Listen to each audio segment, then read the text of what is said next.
Morning. Awful lot to do today. Some bits and pieces, bit of drains, messing about with water, sorting out a new fermentation tank for vinegar. First off, check bees. I put some clearer boards on to allow me to extract honey this week, so I'm just going to pop up, have a look, get stung and see whether the bees have vacated the supers.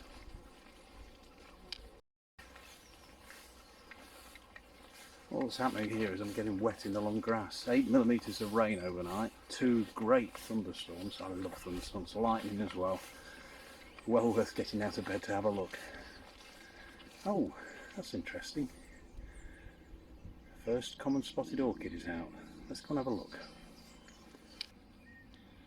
Here it is, common spotted orchid. There are not many in the field, half a dozen or more, but they're becoming very reliable. So here we are. What is it? It's 18th of June, and the remainder will come into flower over the next couple of weeks. Their times of flowering are staggered on my land because of shade, so they'll respond to the amount of available daylight, I presume. But this is the first one.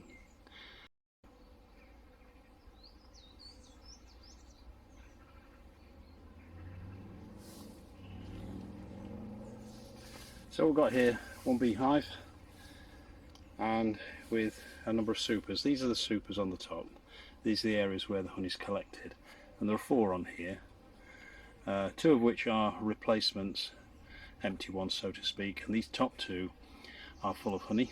And this thin board here is called a clearer board. It has a, want of a better description, a one-way valve on it, so the bees will come down out of the super here, go through this one-way valve in this board, and going back to the main hive, which is below. This was put on about 2 days ago. With luck, the bees should have been sensible enough to go back down into the main hive, and what should happen is that when I take this off, there wouldn't be a burst of bees. There will be some bees in there, there always is, some hangers around, but when I take the top off, ideally the numbers of bees in here will be dramatically reduced, which will enable me to take these supers off and take them away to extract the honey. So I'm going to have a look, and they'll probably see me screaming up across the field in a minute. I'll just put you down here and we'll see what's going on inside.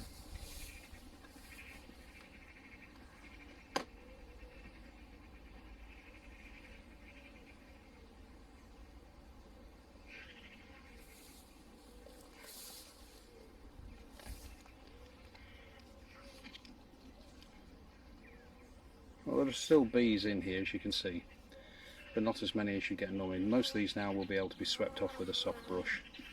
In fact, if I left the top off any longer, they'd fly away. I'm not going to risk that, but obviously the other bees will come in and start to raid the honey that's in here. But each of these frames here has honey in them, and I would expect to, well, I'm not even going to guess, it'd be fisherman's tales to actually speculate how much honey I get off. I just want to get some, that's all. Better put this on before I get stung. The bees are buzzing me.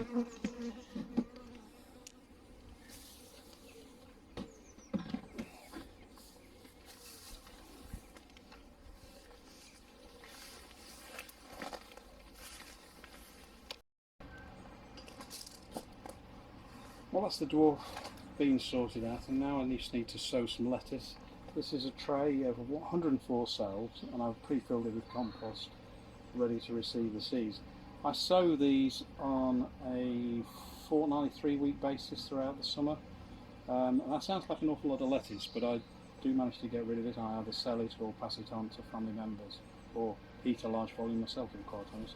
What I will say is, if you've not grown your own lettuce, do so. If you have grown your lettuce, you'll know precisely what I'm talking about. It's the best in the world. So I use pelleted seed, and here it is. Now I use pelleted seed because, generally speaking, I find it more reliable. It's also easy to handle and there's less waste.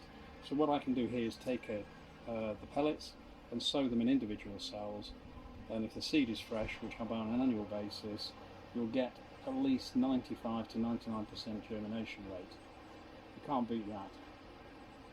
So this is a variety called Cornouaille. It is a red oak leaf variety, and all I actually do is sow approximately 50% of this to this variety, which is Cornouaille, and then I'm using another one called Escavo, which is a frisée type, and they will turn around in about 4 to 5 weeks. There'll be something that's pickable, so you can have this continuous, like a conveyor belt of lettuce throughout the season. So, it may seem tedious, but it's only it doesn't take long. Finger in there, drop the seed, and carry on all the way down the row, thus putting the seed in. All the way through.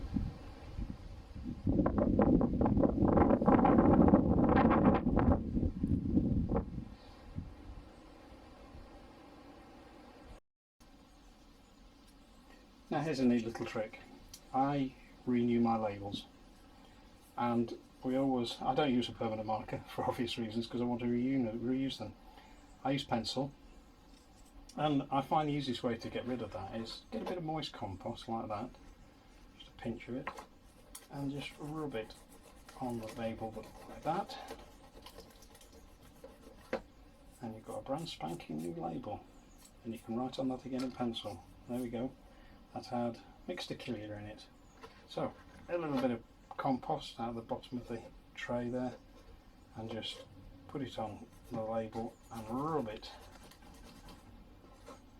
in there, and the abrasive action of the compost gets rid of the pencil mark, and you end up with a label that you can reuse. Great economy, I believe in that. These incidentally are red cabbage, F1 Rodeo. These are going to go out for winter, and if in the foreground, purple sprouting, broccoli that is.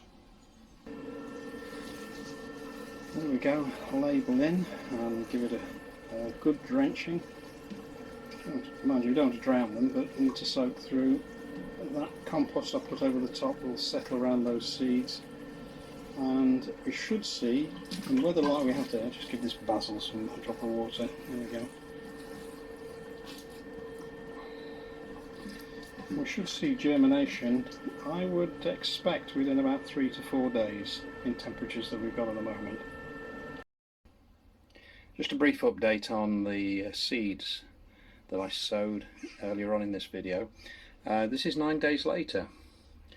So we've got the two varieties here, Cornouaille and Escavo, and as you can see it's a pretty good take. There's 1, 2, 3, 4 out of 104 not taken. So I think it was well worth the effort to buy pelleted seed.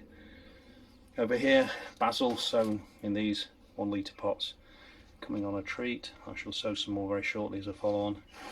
And winter kale, buried here well and truly under those 2 chilies that need sorting out.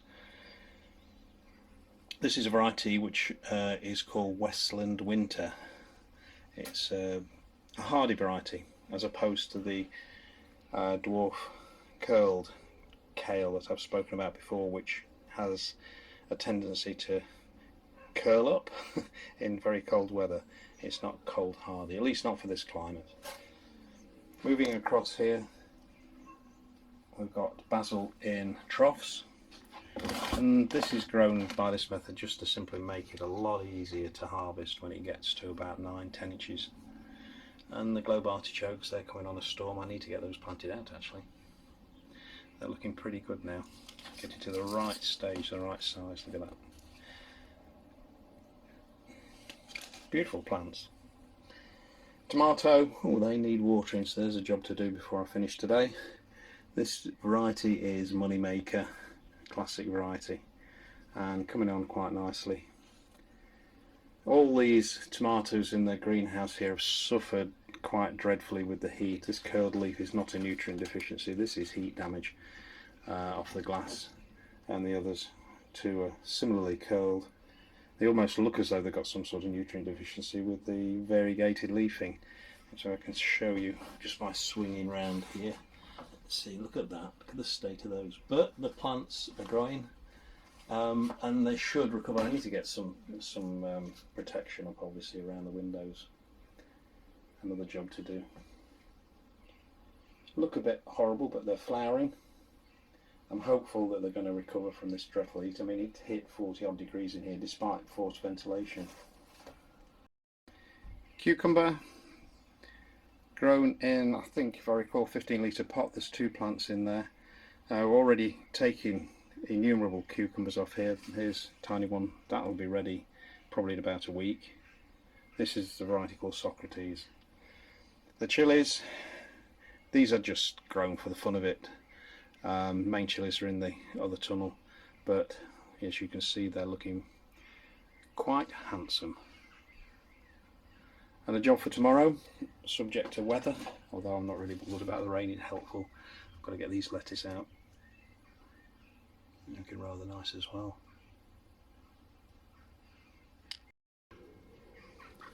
So just a quick run through of what we've achieved here this morning. Tank here has a major outlet that goes to a very large 1,000-litre tank. There's a daisy chain of 3 210-litre tanks, and this daisy chain runs eventually out through this pipe. The reason why I've connected these 3 tanks together in this way is to enable all the water levels to equalise, and more importantly to stop the main tank that receives water off the roof from overtopping as best that I can. It doesn't always work. So if I progressively open up all these valves here and then here and then very finally on this 3rd tank here, water will start to flow. This valve is open. If I open that valve, water can now run through here, and if I open that valve, you can hear water running in, and if I open that, water now runs out through here to the main tank. So ultimately this tank here and the other remaining 2 will all seek the same level of water as where it's being discharged to in the main tank. The main tank being below the top of these tanks. I hope that all makes sense. So, daisy chain of 200-litre tanks off the roof into a main tank. So I have storage capacity effectively for 3 times 210 plus 1,000 litres. And that's just the start of it, because this pipe here can be connected to 2 other 1,000-litre tanks, or 3 other 1,000-litre tanks. So over periods of heavy rain I can collect a fair amount of water, and it helps me solve my water problems, although this past month has been extremely difficult. I'm down to my last 1,000 litres.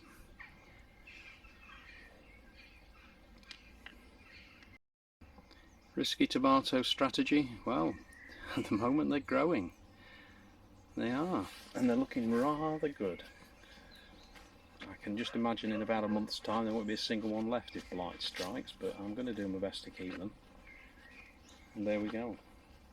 All looking extremely handsome indeed. 1 or 2 of these have got fruit. There we go, look at this. This is Black Moon.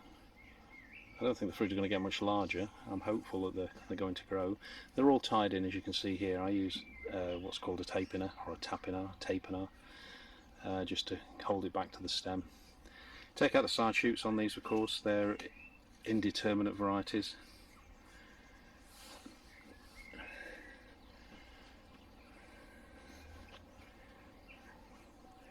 And the mess that is here, I'll just do a quick swing round. I can see that something has been digging, but never mind, we'll not worry too much about that. This is beetroot,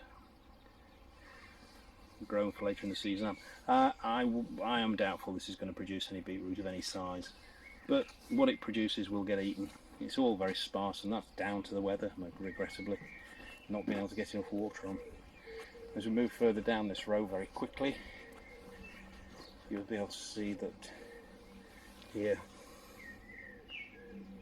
the carrots have picked up, and we've got some coming through there, so at least I'll have a few carrots, but again not as much as I wanted. For me it's too late now to re-sow these.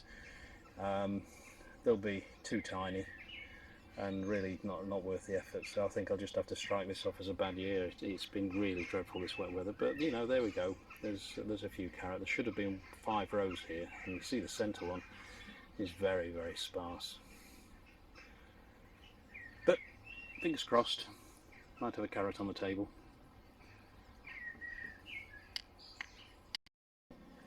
The rain we had last night's done some good. It really did. I mean, it came down twice over the course of the evening. You know, between 1:30 and 3:30 this morning it was raining, and we had in total 8 centimetres of rain. Sorry, 8 millimetres, not 8 centimetres, 8 millimetres of rain. The fennel now is beginning to get its feet into the ground and is growing quite steadily. Hopefully this won't bolt. It has a tendency to bolt when you get extremely hot weather. You need some cool weather and plenty of water to help this grow. There's been a few losses. Out of, how many did I put in here? Nearly 100. I think I've lost about a dozen through the weather. I can't keep enough water on them. Brassicas here on the right hand side, they've bounded back beautifully with the weather. So have the weeds. Another job to do.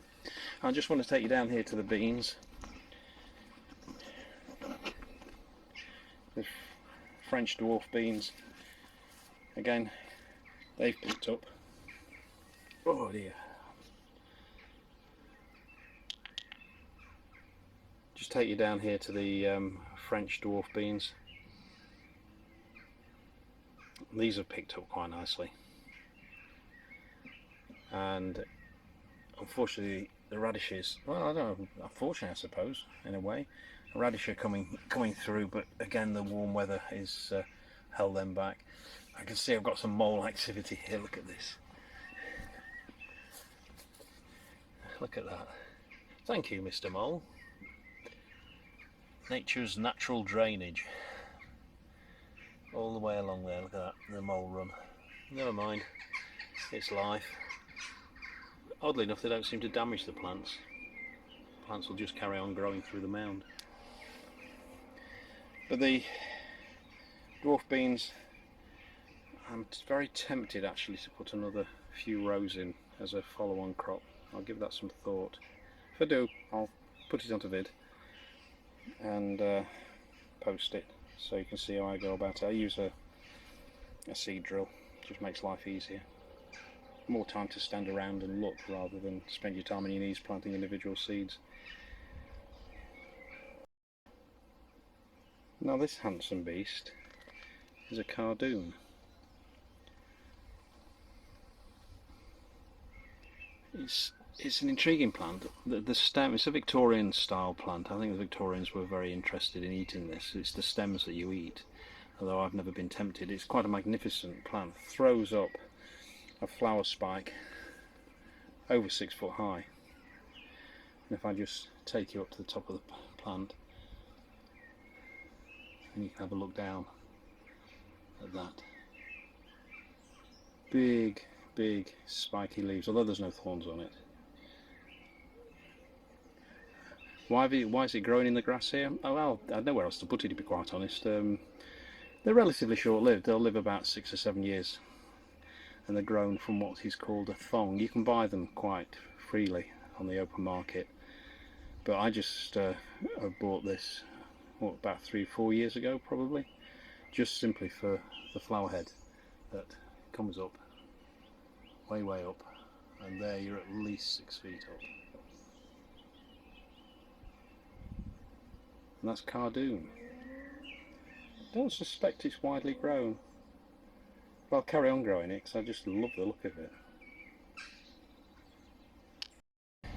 I just wanted to finish off today by talking a little bit more about how we manage this land. I've spoke about taking the hay off, I've spoken about the flowers in the past, but our regime is much more complex than that, to be quite honest. You can see here we put a wild bird feeder in, a fantastic piece of equipment, not too expensive. It'll take 12 kilograms of bird seed, and that gets filled up in the autumn and feeds all the songbirds.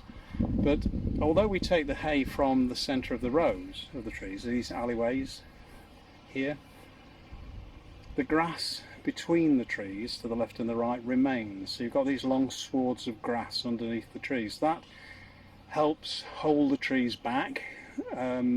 In other words, the grasses tend to take some of the nutrient away from the trees. It stops the trees romping away. Not hugely, but it has a small effect. But the greatest thing is that it's a wildlife refuge and a wild plant refuge too.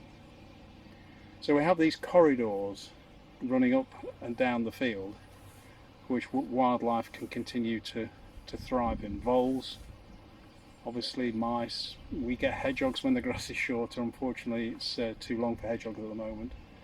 And of course we get badgers and foxes coming through this land as well. The badgers are great because they dig out the wasps' nests. But there's a good example of a sward of grass that will be taken off later in the year for hay. And you can actually see the contrasting grasses between, whoops, let's try and do this right. You can actually see the contrasting grasses. I can from this side. Here on the alleyway here between the trees, slightly different colour to that is between the trees, and it's a denser, thicker mat of vegetation between the trees. Holds back moisture, retains moisture, very important at the moment. We're going into one of the hottest weekends of the year so far. In addition to that, we've got bird boxes, which I've already shown in an earlier post, and we'll do everything we can to try and encourage wildlife. Insect boxes, bird boxes I mentioned, and planting of shrubs elsewhere that encourage wildlife. It's all our small contribution. I don't believe in keeping a tidy orchard. Ecology and nature. Nature is untidy. A bit cliched, heard that so many times, but it is a matter of fact. If you leave it, then the diversity will establish itself, and that's exactly what I want to see here.